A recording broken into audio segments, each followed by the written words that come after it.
Good evening, friends, wealth masters. It's 7 o'clock by my clock, and we are ready to push into our conversation. We have just an hour to engage.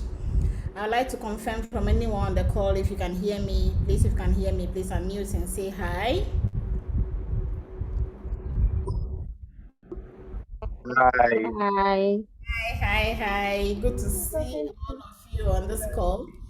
We are hoping to have a lot more of us join because we all had an assignment at the beginning of this year to begin to read one of the oldest book on basic principles in savings and investments in 1926.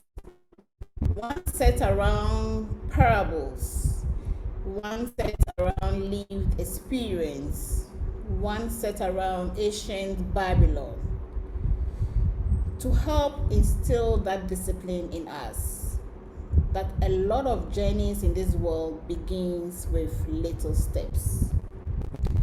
Little steps that must be very consistent, because that is the only way we get results. And little steps that must be informed by knowledge and practice.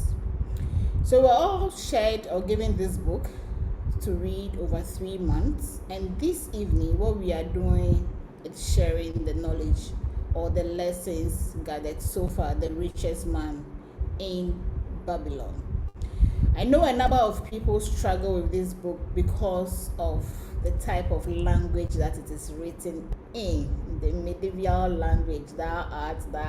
A lot of people struggle to read and appreciate it, but when you take your time to read page by page, the lessons are so enormous that if we all decide to hold on to them at a very early stage in our lives, 16 years, 18 years, and we stick with them throughout our working life, we should have a different story to tell when it comes to wealth and when it comes to riches.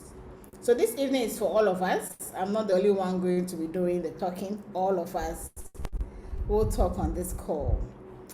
During our engagements, I chanced on a beautiful story that was written by someone I know in the investment circle and someone I also know in the Toastmasters community. Some piece he shared on that he has picked from this book, and I felt that it was important that we have him join us this evening since he has shared some specific everyday experience so far as the lessons in this book are concerned.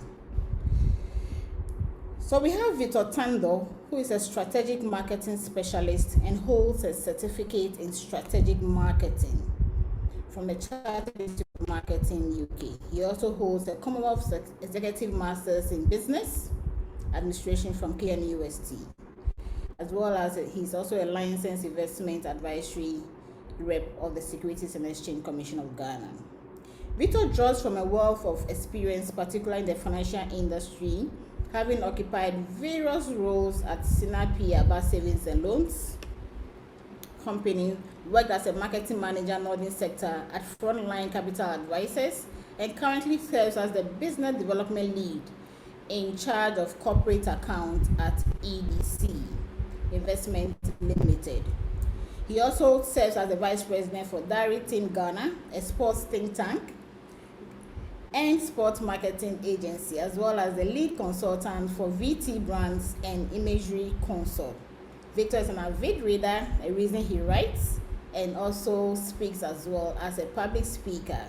He has published many articles to reboot life and to continue to engage with individuals. Victor, you're welcome to the Wealth Masters stage, and we're grateful for you to make time to join us this evening. So those of us on the call, we have Victor as well. I'm sure you can see him on the screen. Let me know if you can see Victor on the screen. Emmanuel, Christian, Richard, can you all see Victor on the screen? I want to know you can see him as well as me. Yes, we can. All Yeah. right. Okay. Thank you. Hello, everybody. Good evening. Good evening. Good evening to you. Can I have some confirmation from a number of us on this call? How many Yes, of I how can many see of him. us have read the book? How many of us made time to read the book? Because this call is I, just I'm the still eyes have on it. it. I'm still on it. the eyes have it right. I want to believe this is not one of the books that we read and we didn't pay attention to the lessons, because the idea is to guide us to begin to do a lot for ourselves. So let me begin by asking Victor to share some minimum thoughts with us, because I know Victor engages a lot on education, on financial independence, education on savings, education on wealth creation. So Victor, if you are still on my screen, just share some intro thoughts you have gathered so far in terms of engaging with individuals and institutions when it comes to building some discipline on savings and investments. Victor, you are muted and your camera is off. If you can hear me, please unmute and put your camera on. Whilst we wait for Victor to join us, is there anyone on the Thank call? you. Okay, Victor, you're back. Yeah. Your camera Yes, is. thank you very much. I had to move to a different room because my little boy was causing some trouble. I can imagine. I Yes. can imagine. So I'm back. I'm back on the call. So Okay. this particular book serves as the bedrock of most of my speaking engagements. I chanced upon this book in the year 2008, many years ago, when I was still in the university. A roommate of mine brought a very old copy, so I decided to read it because I kind of, when I picked it up, I couldn't drop it because I really liked the principles that the book was trying to put across. So I read it in 2008. Around 2013, I started engaging people on personal finance. I started going to churches to speak. And so at one point, I was invited by a church in Kumasi to speak to the youth on personal finance. So I said, why not? Let me share the principles that I've learned from this book by George S. Cleason on the richest man in Babylon. And so I titled my presentation that day. I gave it a title, "The Golden Seven to Financial Heaven." The Golden Seven to Financial Heaven. So it's basically on.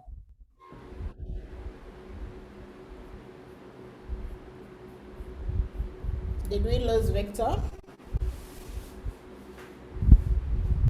Okay. Can anyone hear me? Maybe it's Victor's. Can anyone hear me? Yes, we can hear you. Apologies. So Okay. All right. well, I'm so sure. I shared. I'm sure. Okay. Go ahead.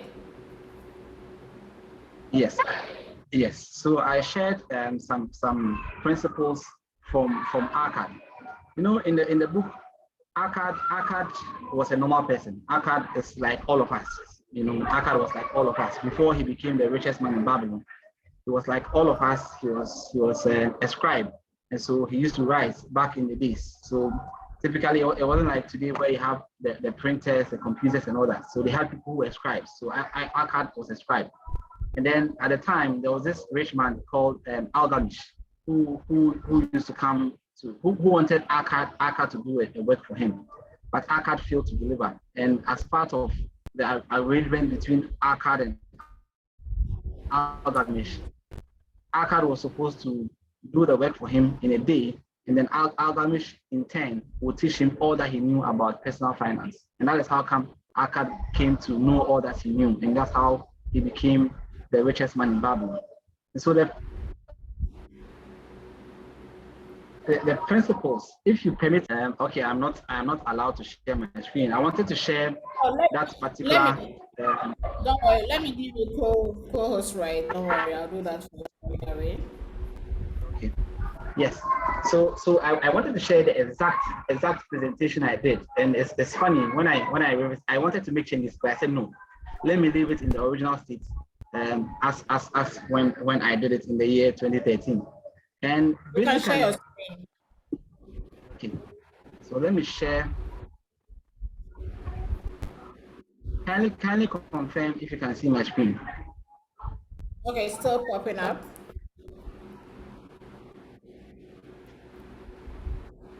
Okay, we can see now.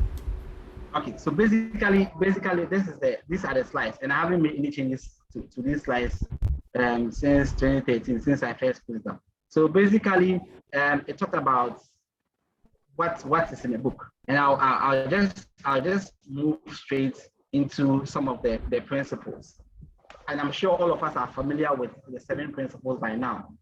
Start, diapers, to fattening, and Dr. Susie alluded to the fact that the wording of the book makes it difficult to read, but I personally loved it. I personally love the stories, and I'm somebody who loves storytelling. So anytime anybody writes using stories, I love it. The first thing that Akkad shared when he was contracted to teach the people in Babylon about the principles of money, the first thing that he shared was, you must pay yourself if you want to get ahead financially. And this morning, I was invited to a church in Dome, a Roman Catholic church, to go to speak to them on personal finance. And it is one thing I tell anybody who I speak to, that you cannot become rich by not paying yourself. You realize that in the book, when Akkad told his friends that they should pay themselves, they retorted by saying that, but the money that comes to us is ours. So what are you talking about? Why are you saying that we should pay ourselves? But if you think about it, really, we work, but we don't pay ourselves. So we pay everybody else but ourselves. And if you think about it critically, you pay the landlord, you pay your Brazilian hair, you pay for your iPhone, you pay for your data, your credits, your talk time, you pay for everything else but yourself.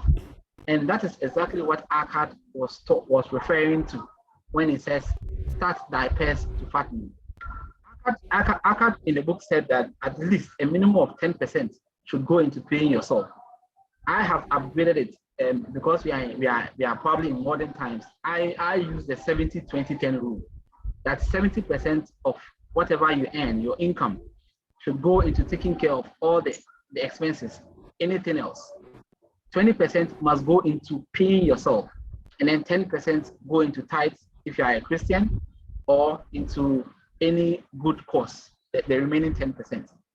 Yeah. But to limit it to the book, Akkad was specific that at a minimum of 10% must go into paying yourself. And anybody who does that will become rich with time.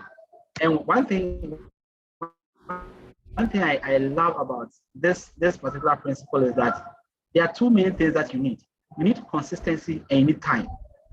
You need to be consistent. So, because in my experience, and I've been a financial advisor for some years now. In my experience, you have people who start along the line, and then along the line they fade off.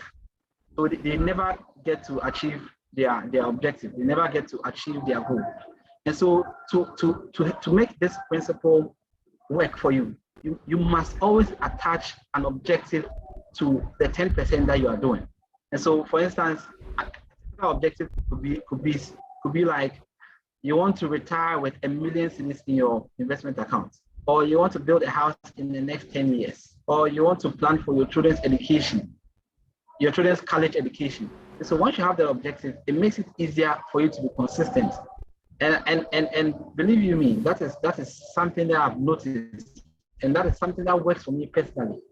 I've noticed that clients who have objectives attached to their investments tend to last longer than clients who just invest for the sake of it.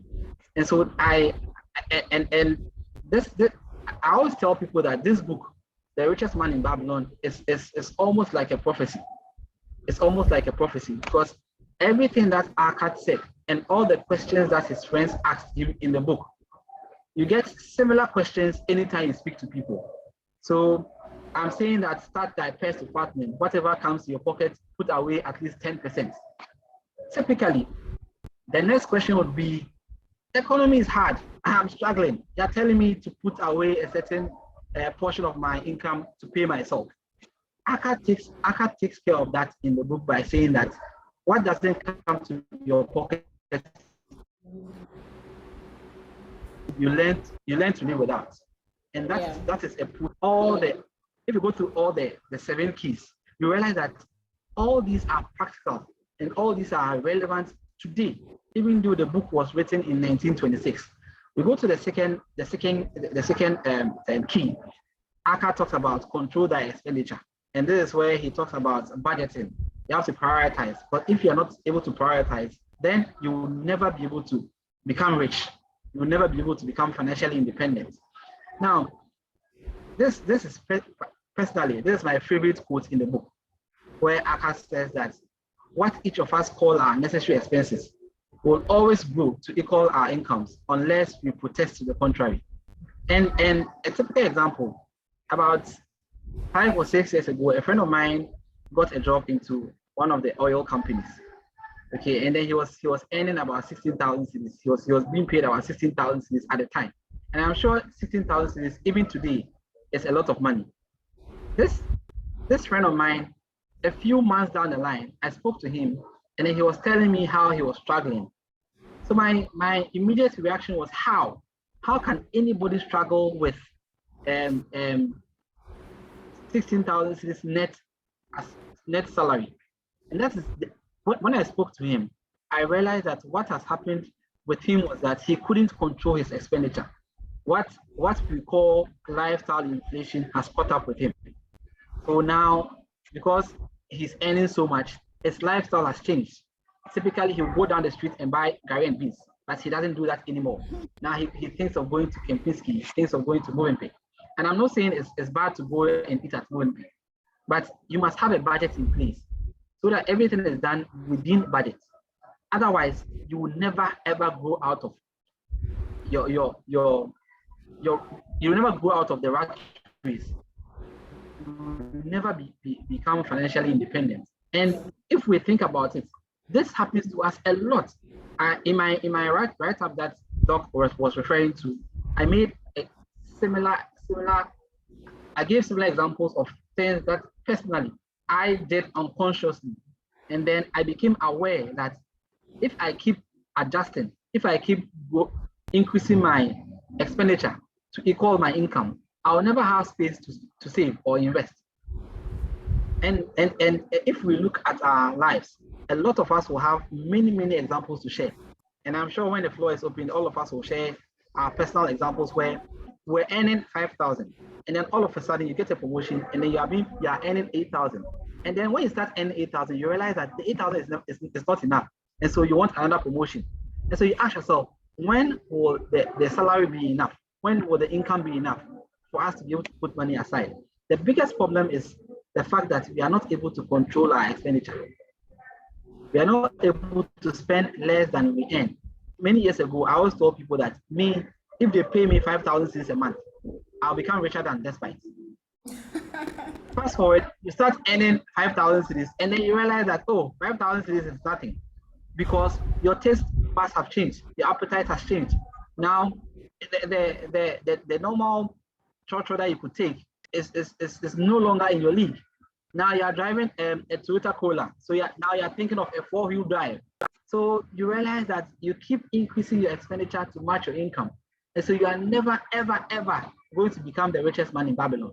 In this case, the richest man in Ghana, because you are not able to control your expenditure. So I always tell people that this book is a prophecy, because some of the things that the book was able to say and is still relevant today amazes me.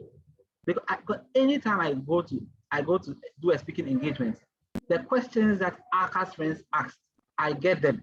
Even today, this morning, when I went to speak at the Roman Catholic Church, I got similar questions that you can find in the book.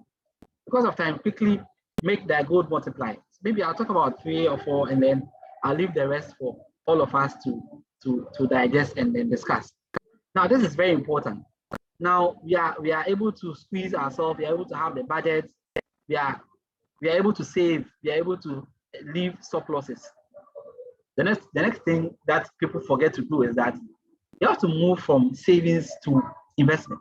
You have to be able to put your money into an investment so that you make returns on the money that you have been able to save. Otherwise, you erode the purchasing power of the money. We forget that there's something that we call inflation. Now, inflation can be so bad. In Germany, during the World War II, when inflation was terrible in Germany, if you went to a pub and you wanted 2 drinks of water or 2 drinks of two marks of beer, you would have to buy them together. Because if you were to buy 1 glass of water, by the time you finish drinking it and you order a second glass, the price would have gone up. That's how bad inflation can be. And I'm sure in recent times, all of us will attest to the consistent and persistent price changes. You go and buy, I went to fill my gas cylinder about a month ago. It got finished somewhere last week. My wife went to fill it, and then she comes back to tell me that now to fill your gas cylinder, the price is 180 Ghana cedis. I said, no way. I filled it 110 cedis about a month ago. But that is what inflation can do. And so when you go through the stress, the pain of being able to save money, you have to make sure that you make your gold multiply. You have to make sure that you put the money into an investment so that you protect the value of the money.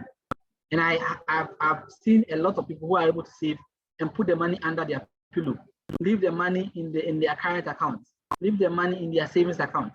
And so by the time they want to make use of the money, the purchasing power of the money has been eroded. A cedi yesterday is not the same as a cedi today. A cedi today is not the same as a cedi tomorrow. So this book is a prophecy. Make your gold multiply. Make sure that you put your money. Look, make your money your slave. Make its children work for you. Because that's what investment does. Compound interest. New interest will make new interest. The new interest will make new interest. And it keeps going on and on and on. And then you realize that your interest component outstrips even your principal at times.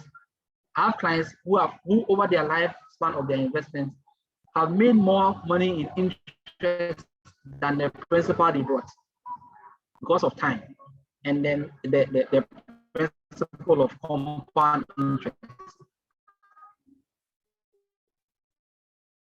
The fourth, and I'll stop here so that we can also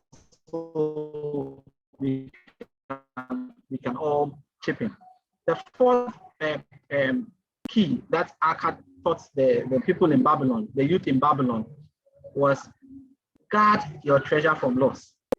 Guard thy treasure from loss. Now, we have seen this times about a few years ago to buy gold. And I'm sure we're both, they decided to go and buy gold. And the gold that they bought now, what they have is a shiny piece of paper. Their money is gone. Their money is gone. And so as we want to make our gold multiply, we have to be careful. We have to be sure of where is the money going to, where are we going to place the money. We shouldn't invest in things that we don't understand. Akkad in the book, Akkad gave his money to, was it a bricklayer? Akkad gave his money to a bricklayer who was traveling to buy pebbles for him. Now, how can you give your money to a bricklayer to buy pebbles? Akkad learned his lesson the better way, pebbles. And so if Akkad lost his money, and a lot of us have been in the position of Akkad, where we've given our monies to things that we don't understand, investments that we have no understanding of. And then at the end of the day, we end up losing our money. And that is what happened to the people who went to buy gold. They didn't understand the investments. They were promised a return, but at the end of the day, 50% of zero is zero. I always tell people that 50% of zero is zero. If somebody promises you 100% and they are not able to leave off, meet the end of you at the end of the bargain, you have thrown your money away. You have been promised 100%, but you'll be left with a shiny piece of paper. So you see your money on paper, but in reality it's gone.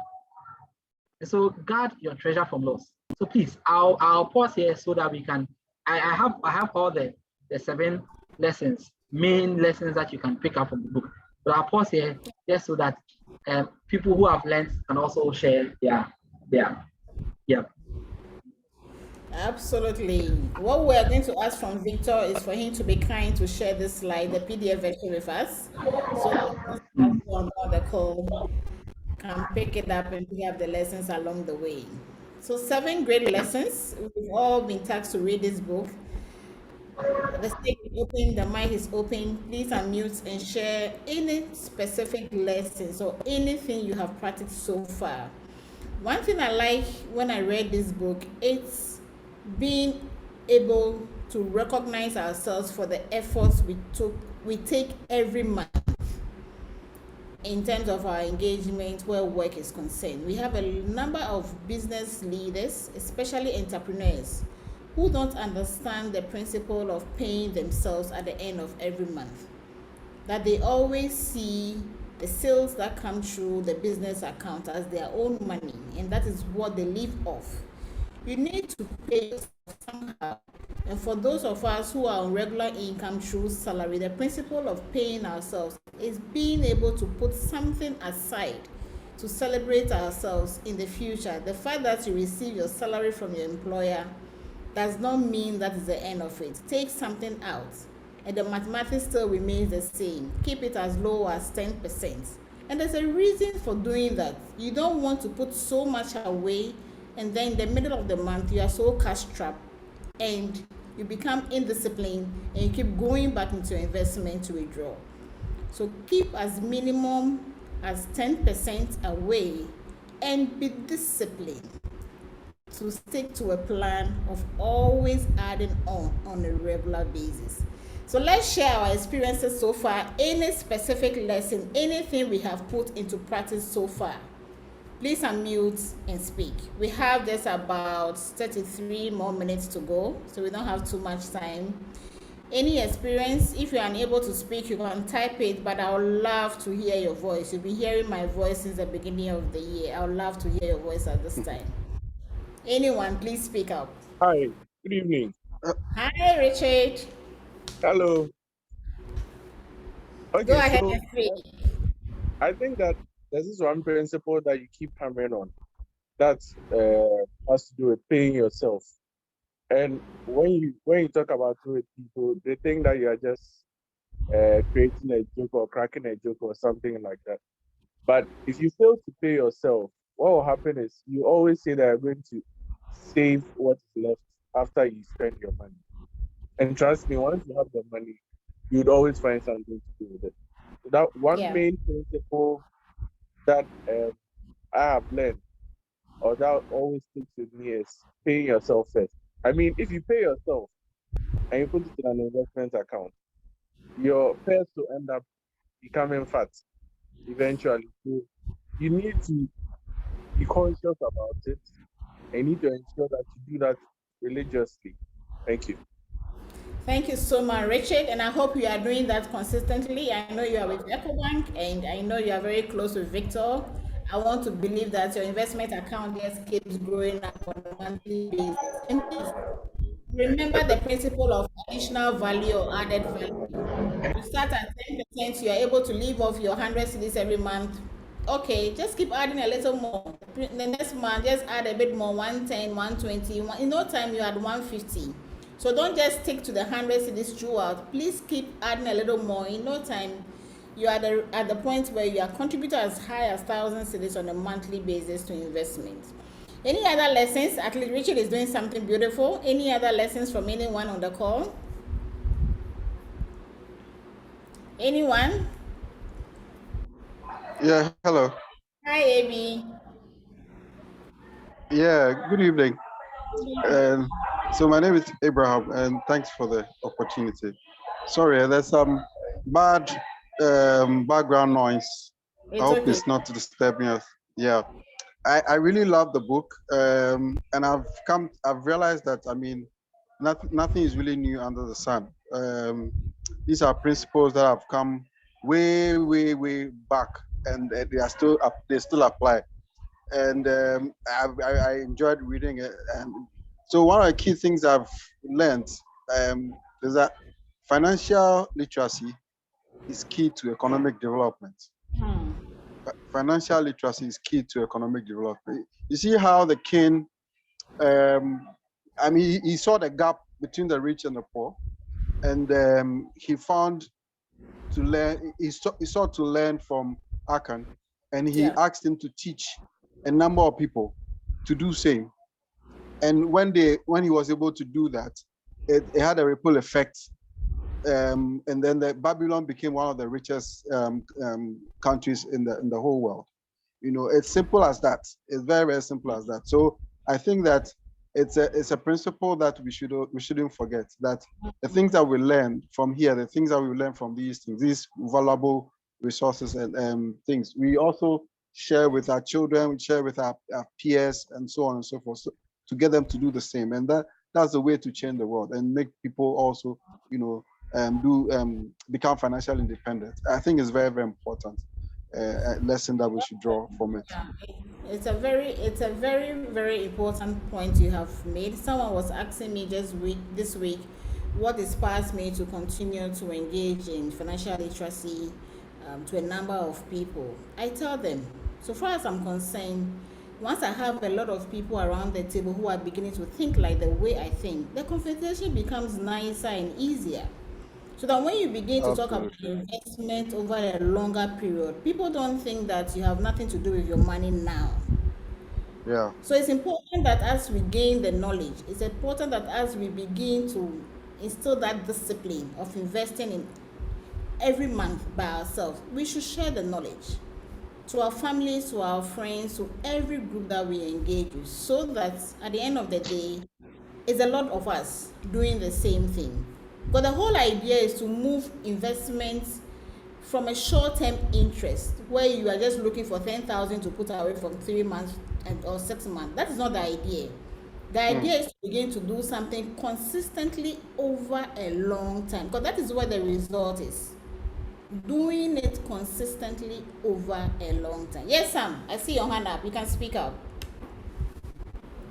Okay, good evening and thanks for the opportunity. I missed a few minutes of the presentation, so I don't know if Victor touched on this, but one of the steps to take that I have experienced for myself in, you know, getting to this financial freedom in the end is the fact that we have to track our expenses. And it is not just about tracking the heavy expenses we make, but especially the little ones that we make. For instance, a lot of us will just buy credits, buy data, use it, you know, 5 CDs, 10 CDs, 20 CDs, and we buy a lot of a little. And so we end up spending little, and then accumulated, it becomes one whole big thing that we did not budget for and we have expensed. One of the things that helped me, first of all, is trying to cut down on a lot of little buyings. And I did this by the use of a very simple Excel sheet. I have done this for over 5 years. What I do is that anything I buy, I try as much as possible. As soon as I come home, I have an Excel sheet that I put it in. So I have a description. I have like something like a cost code. So I buy this and I say, okay, our allot it to, let's say, fees or bills or self or something. And then I put the cost down. At the end of the month, I am able to see for myself what I used my money for. And also to look at all the many little things that I bought and how much went into them. And you'll be amazed that, you know, how much we spend on the very, very little things. This is something I have practiced over time and has helped me control my expenditure to, you know, to a large extent. Thank you. Yeah. Thank you so much. That's a wonderful lesson. I mean, there are also alternatives to buying or purchasing. Sometimes there is some added value when you buy in bulk instead of buying in smaller units. I find it difficult that even as of now, a lot of people don't bundle their airtime when they buy them. Why do you start calling straight away with your airtime when you can actually bundle it and earn more or talk more through bundle. It's the same with data. Sometimes even buying little units doesn't give you the number of gigs that you need. You buy a lot more and you have more to use. Sometimes you go into shops and there are bargains. So buy one, get one extra, or buy two, get one extra. Buy two and get a little discount instead of just buying one.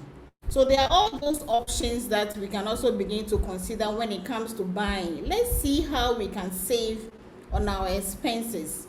And you can only know this when you are open-minded and you want to learn from other people. So ask questions. I keep buying this. Whenever I buy data, whenever I buy power, it just runs out. What is it that I'm not doing right? So let's begin to look at alternatives that can also save us a bit on our expenses. Sonia, I see your hand up. If it's still up, you can speak Dr. up. Susie. Hi. I just want Sonia. to add up to what the previous person said before you.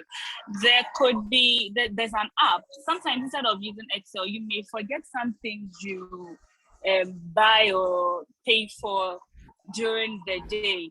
So there's an app. There's one app I've been using since, that's the spending tracker. It has various categories. You can also add up maybe shopping, airtime, your transport, food, and all that, those petty things. With that, you are able to get to know, how much percentage of all my expenses went into this, how much percentage went into that. So that can also help. So you can also check that up as well. All right. Thank you. Thank you so much. Thank you. We are sharing as a group. So everything we have, let's also share with others. AB shared with us some Excel sheets that can help us in tracking our balance sheets and P&L accounts and all that. Sonia, please be kind to also share this app, the link with us, so that we can download it. And I think Sam also said he has an Excel sheet that he has been using to track his expenses. Please be kind to share those templates with us so that we can all begin to pick on those lessons. Tilly, your hand was up. If it's still up and you're still on the call. Hello. Hi, Tilly. Yes. Good evening. Good evening. Yes, we've all learned a lot from the book. And the bottom line, as you've said, is discipline. Because when you identify your needs from your wants, you know what to buy and what not to buy. Because needs is definitely different from wants. The needs, you can't do without them, but with the wants, you could just delay it a bit. And then the bottom line of what we are doing now is to be wealthy in the long run, to be able to spend without even working. So what can you put aside today so that you can enjoy it tomorrow? So I think when you identify your needs from your wants, no matter how much you put aside, you'll be able to live on what you have left. Thank you. Absolutely. There's serious learning from this book. The greatest of all is discipline from savings and reducing your expenses. As we engage at the beginning of the year, we're looking at our net worth and our P&L accounts. We realize a few things, that you're either increasing the top or you are reducing the bottom up. So you're either increasing your savings or you are reducing your expenses. So those are things that we must know. In addition to everything else, that is important that we also seek advice from qualified people. A point Victor made earlier on, that when you are investing in something, you should understand and appreciate what you are going to before you take the steps. Yes, Victor, your hand is up. You can speak. Yes, I just wanted to applaud the point that some made on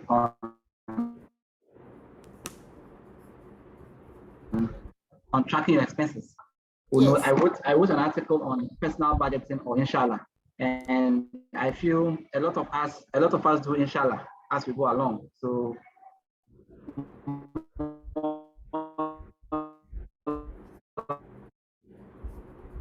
we are losing you a bit.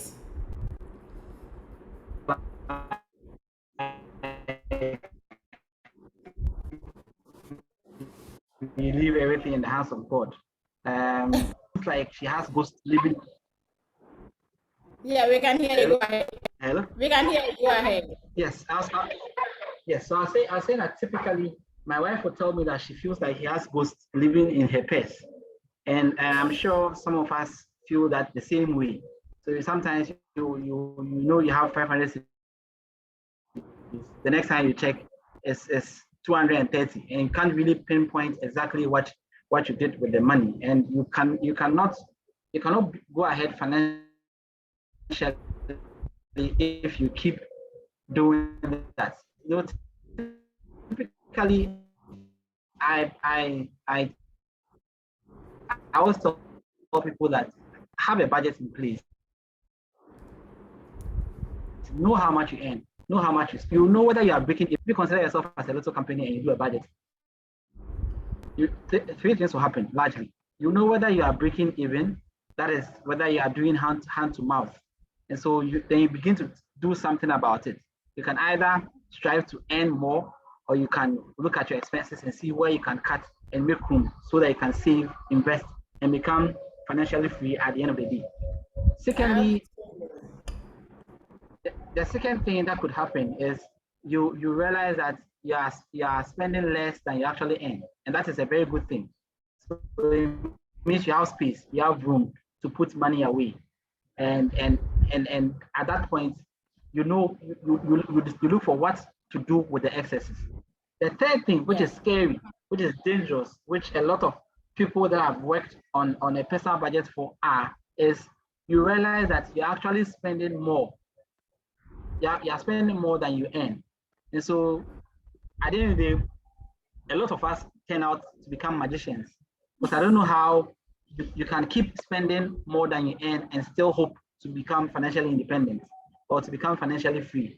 And so we should, one of the key things I picked from this book, and I've practiced since somewhere 2011, is always have a personal budget in place. Personal budget will guide you. And I'm happy that people talk about the apps. There are a lot of apps. There's Mint, there's You Need a Budget. There are quite a number of apps on Play Store and App Store that you can use to help you have a personal budget in place. Yes, thank you. Thank you so much. This whole conversation is about wealth creation. And like Victor mentioned, if you don't have an objective in this life, so far as our finances are concerned, we can create wealth. Wealth is power. When you have money, you have power. But when you have money that is working for you, you have more power, because with wealth, all things are possible. So we need to seek it. It will not happen by magic. It will not just come to us. We need to seek wealth through knowledge.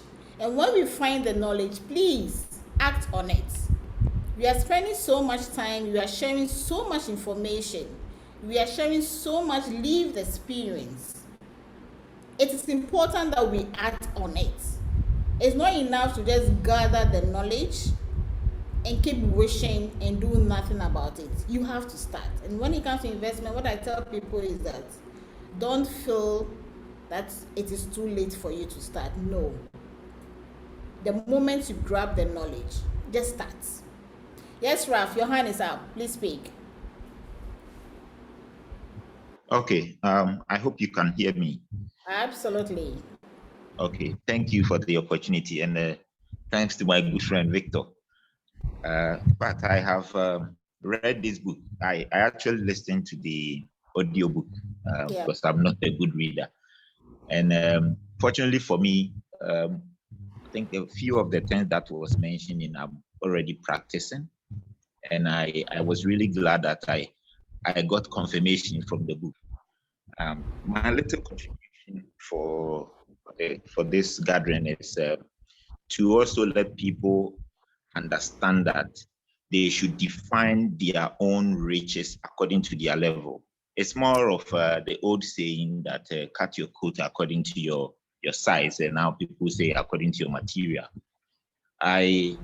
Most of the times I hear people say that your salary cannot make you rich. And I see it to be funny, because it looks like normally those who say that are the people who try to define riches of a certain class of people in the society. So for example, if I'm a teacher earning 2,000 a month, why should I define riches comparing it to the Canada Japans and the the cash bends and all of that. When you do that, it makes this principle that we are talking about, paying yourself and investing, makes it, I see it makes it impossible, because like when you look at the little that you'll be paying yourself if you are doing the 10%, and you are pegging your richest definition to the Canadian pounds, then it's more like it's unachievable. So you have to accept the fact that you are at this level. And if you want to define riches, you don't look at the Canadian points, you define the riches according to your level, and then you start working towards it. When you are able to achieve it, then you can define it to the next level, and then you build it on gradually. Most of the times we are in a country where people live not within their means, but above it, tend to kind of live a lifestyle which is way above your pay grade. And if you live in that lifestyle, obviously you are going to be in the rat race where what you are earning will obviously not be enough for you to even think of saving or investing. So it's about time people start accepting their level and then work on their investment plan within their level, and not to look at the level of the big guns in the society. So that's more like a contribution and advice I will put out there. Thank you. Thank you so much, Wealth. I mean, so far, the point we have been making is that wealth is not riches. The fact that you have 1 million cedis in your bank account does not mean you're a wealthy person. Your wealth is in the number of things that you engage in. And Akkad makes that point very clearly in the book, knowledge, seek knowledge. So you'd have observed from the book that every time he's asking people to gather, to come and listen to him. He's always asking people to come and learn from his experience through education. So he's always sharing.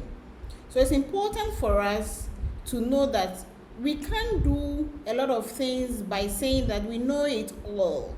We have heard it, just that we haven't practiced it.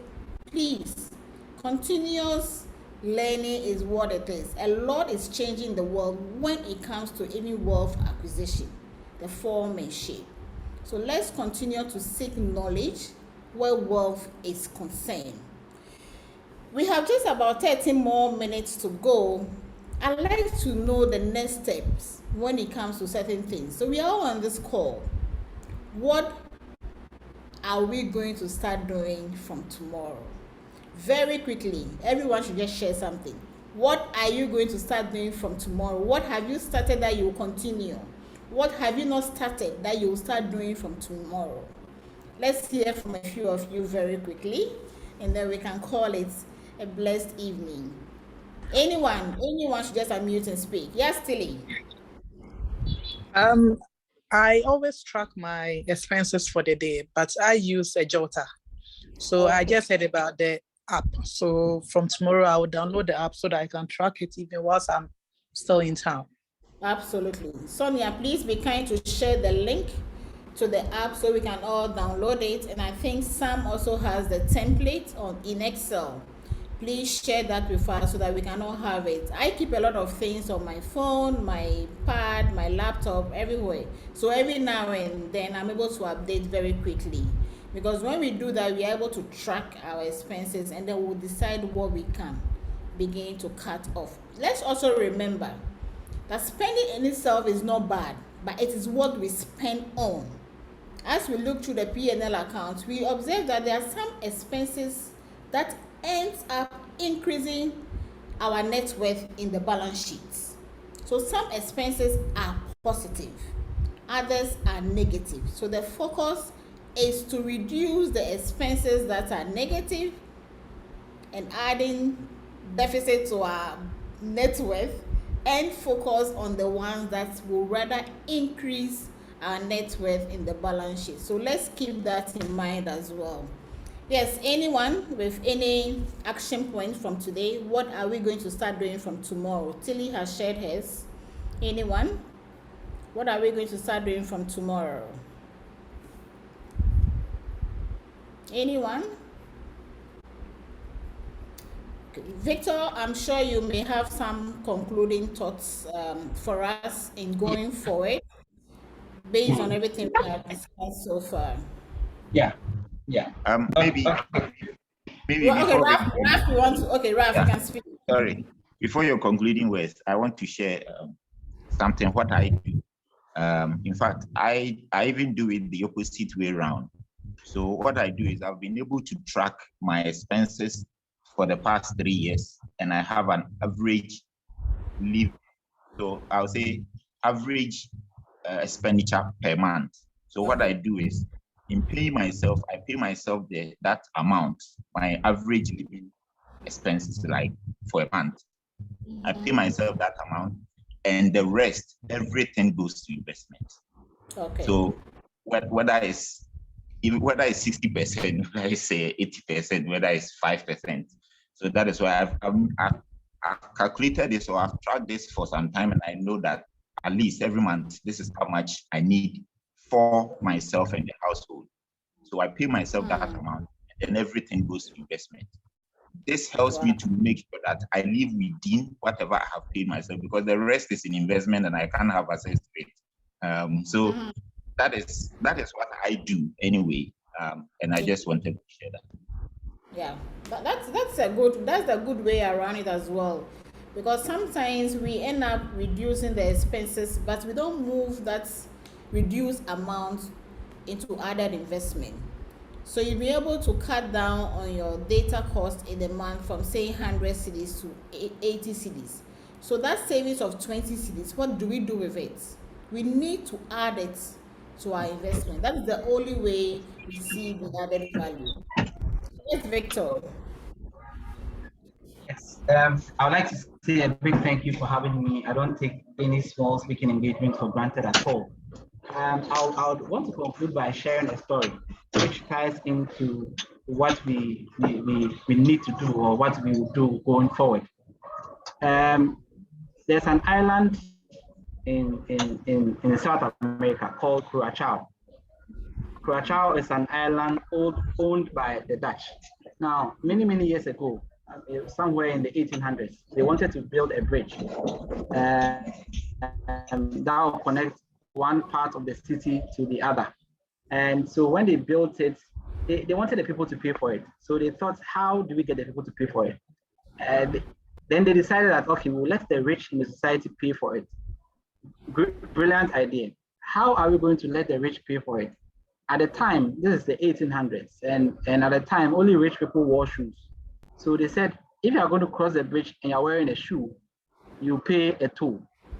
If you are not, obviously, then you are poor, so you won't pay anything. So brilliant idea, right? Hold on. That's what happened. So when the rich people got to the bridge, they would take off their shoes, and then they would cross the bridge to avoid paying that small toll, because they wanted to stay rich. Now, this is what the poor people did. Anytime they were going to cross the bridge, they would go and borrow a shoe, because they don't want people to see that they are poor. And then they will get to the bridge, pay an additional toll. So then they were incurring two costs: borrowing to cross the bridge, and then paying the toll at the bridge. So they were getting poorer and poorer. The rich were taking off their shoes, so they were getting richer and richer.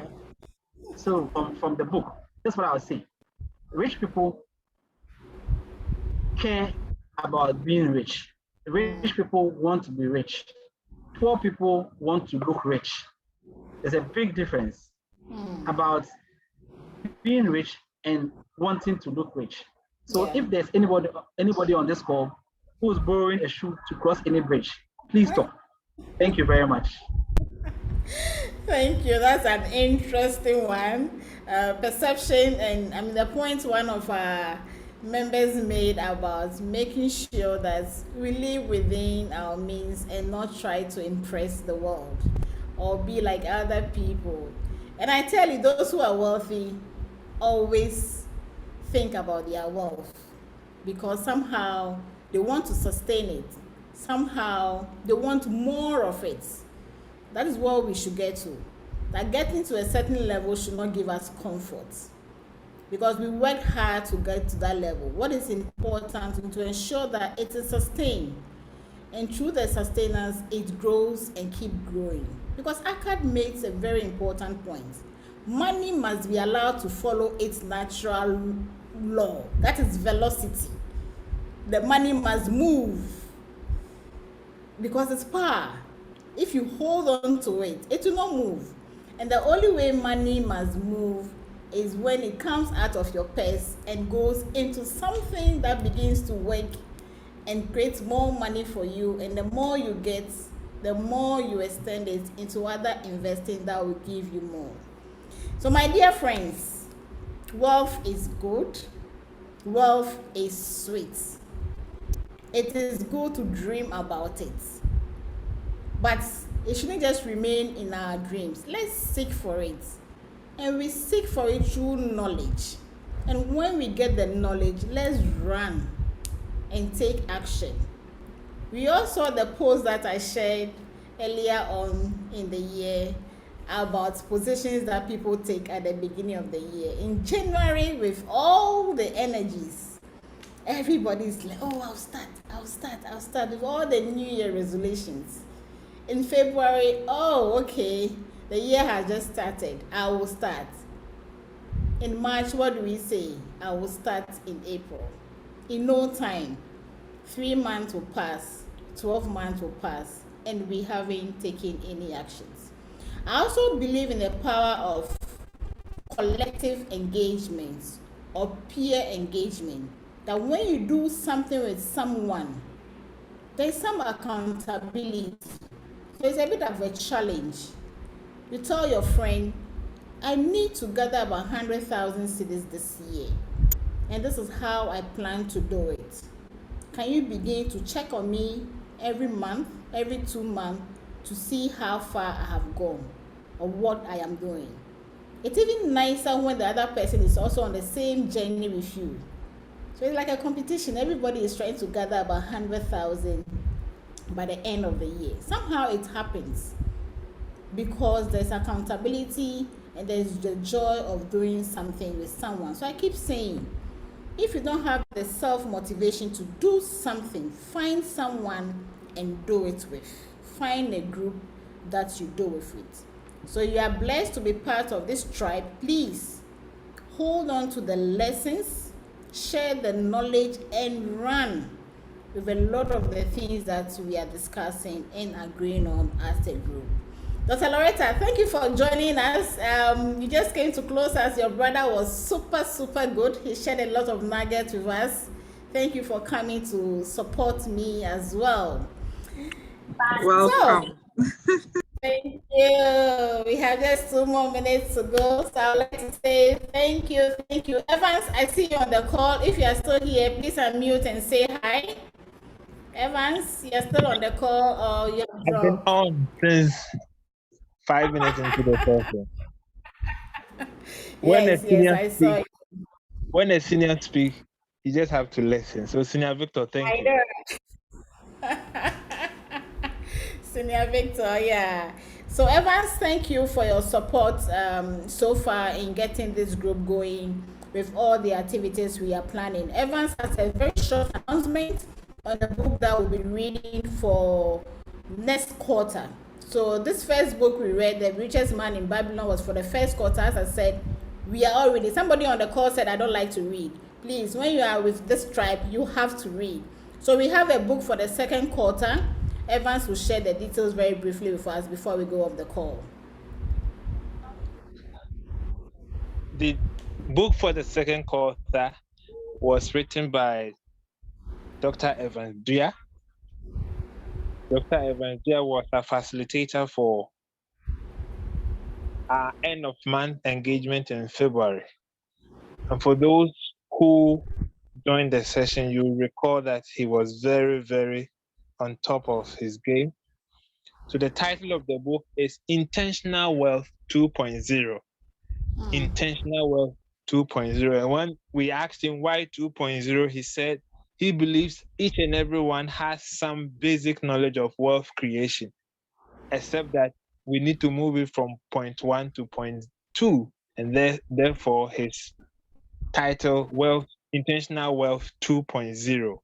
but he has a very interesting concept he calls the Pentagon wealth model. So that is the book we're going to use for Q2. I will share the details how you can get copies on Amazon. But I know most of us are in Ghana, so those of us who are in Ghana, you can also contact me. I'll have some few copies I can make available to you. So if you can buy the soft copy online, that's also a better option. But the whole idea is that we'll find ways and means for all of us to get copies of the book to be able to read. Of course, I'll share the pictures of the book as well on the page.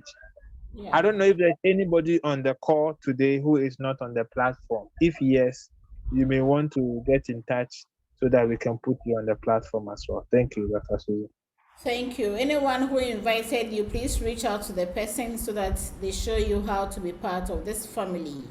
As we said, some expenses are positive. So when you buy this book at 150 cedis, it will hit your P&L account. But I tell you, it will move to your balance sheet as an asset, because that is increasing your knowledge base. So spend 150, grab this book, don't keep it, read it, and put the lessons into practice. So thank you all so much for making time to join us, for giving us an hour of your Sunday evening. A blessed evening to all of you, to all your family, your friends, and all your social capital, network, everybody that you have. Enjoy the rest of your evening, and we will keep engaging on the page. So good night to all of you. Bye. Bye. Bye. Bye, everyone. Bye. Good night.